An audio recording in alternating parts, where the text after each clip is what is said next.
नाशिकच्या निफाड तालुक्यामध्ये बिबट्यांचा मोठा वावर वाढल्याचं जे तर ते दिसून आलेलं आहे. मी आता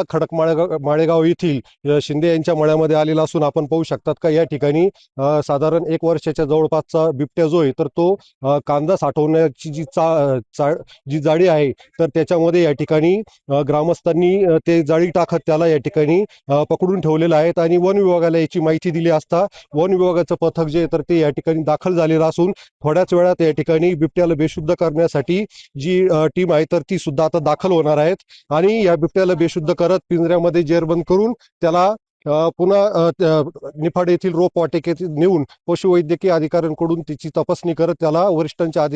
आदेशानंतर या बिबट्याला जे तर ते पुन्हा अधिवासात सोडून देण्यात येणार आहेत. मात्र या ठिकाणी जवळच आणखीन एक बिबट्या जो आहे तर तो सुद्धा गिनी गवतात लपलेला आहे. त्याच्यामुळे कुठेतरी या बिबट्यांना जेरबंद करून हा परिसर बिबटेमुक्त करावा अशी मागणी आता ग्रामस्थांकडून जोर धरू लागली आहेत. उमेश पारिक, टी व्ही 9 मराठी, निफाड, नाशिक.